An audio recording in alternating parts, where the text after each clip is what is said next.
I was honored to be brought out to the Game On Expo at the Phoenix Convention Center in Arizona, and oh my goodness, this convention just keeps getting better. I had an absolute blast this year, and a lot of it was the fellowship with other content creators and friends and new friends that I met in person for the first time. I was really happy with the outcome of the show. I want to show the show floor. It was huge.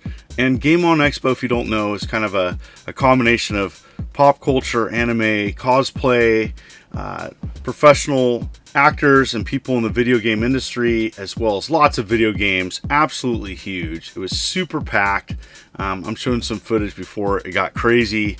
And this is the third time I've been to the show and had a blast just walking around, talking to people that were fans of the channel. I got to talk to Happy Console Gamer, Radical Reggie, and John Riggs, and many more. It was awesome to hang out with Johnny, and he was just awesome to talk to. We talked about Megaforce and being fans of that classic 80s movie, and tons of video games and other things on the sales floor. Got to see some nice long box games just kind of hidden here.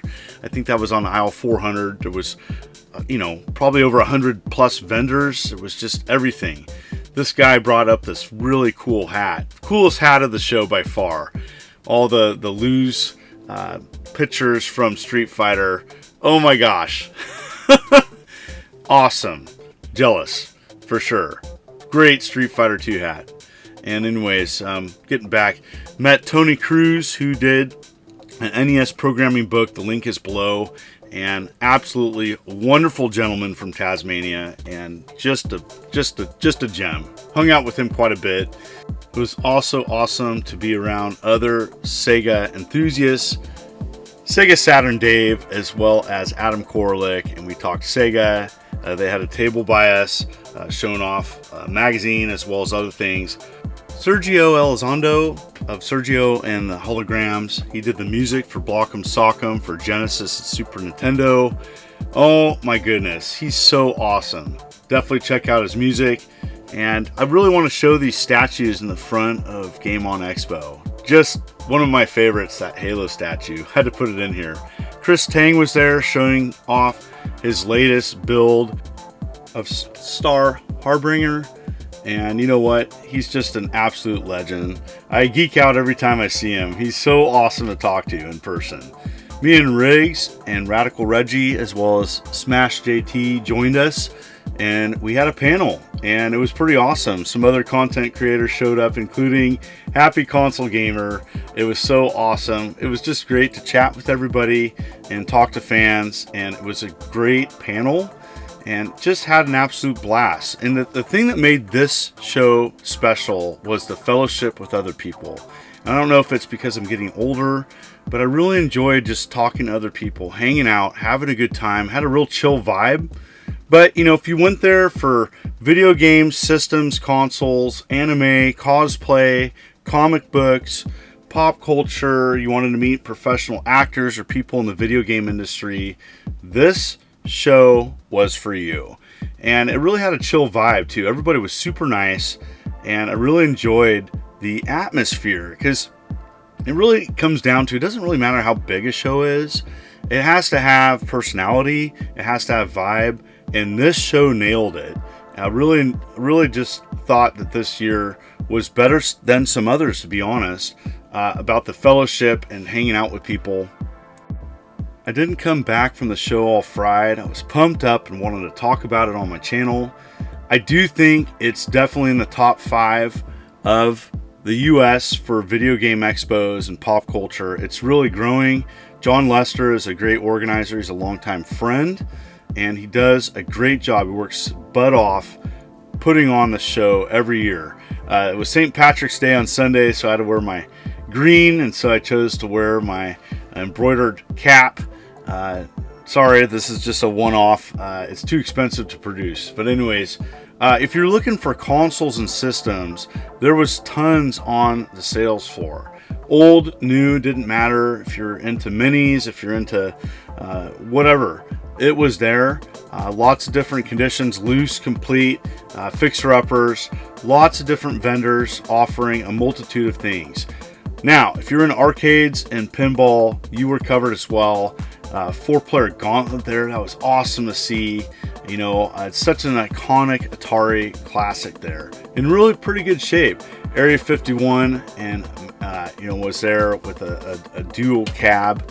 Very sweet to see that. That was popular as well. A lot of people playing that. You know what? You name it, it was there, or people were talking about it. It was a pretty sweet setup there. As you know, it was huge show floor. Fix-It Felix Jr. If you didn't know, this is a thing, and actual cabinet there. Very awesome to see that. Again, another another one that was hard to get in. They had this autographed Star Wars pinball. Oh my goodness, it was so awesome to see that. I played that quite a bit back in the day. Love that panel artwork as well. Pretty sweet. And then a custom DuckTales, which is iconic for Game On Expo. A custom cabinet made. Woo! Anyways, it was great to see that as well. And just seeing people and fellowship and video games and talking to people that were into games. That was the best thing. I walked away. I felt like I could talk to people, be myself, and nerd out and geek out about the same things. I mean, this table was cool. I had to show this table because they had a multitude of different things. Old school, they got sealed BMX, Atari game, BMX Airmaster. Awesome to see that. And, you know, it took me back to some awesome memories of Atari 2600. Yeah, this show had a wide variety of items and games. I'm definitely going to show just this table is a good representation of kind of what you saw there. Game Boy Advance, DS, PlayStation, Saturn, a little bit of Jaguar there. Saw the Battlesphere Gold. Ooh. N64, loose, Sega Saturn, PlayStation, you name it, it was at the show. Some import. And you picked a vendor, and it was all mixed up too, so it was kind of cool to go around and like you would see a multitude of different things in each aisle. And classic big box PC as well. People were coming up showing some cool things. Got to talk with Ferran Thomason, who's an Atari Jaguar programmer, as well as this gentleman brought up his Game Genie score. It was awesome. Overall, I had a blast at Game On Expo. I can't wait till next year. And in the comments, did you go? Let me know. I absolutely look forward to next year. As you know, this was a fantastic show. It is a wide variety of things, pop culture. You know, it's got video game tie-ins. It's got comic books. You name it, it was there. And it was just a brilliant year. I really had a good time this year, and it came down to hanging out with friends, and I can't wait to come back.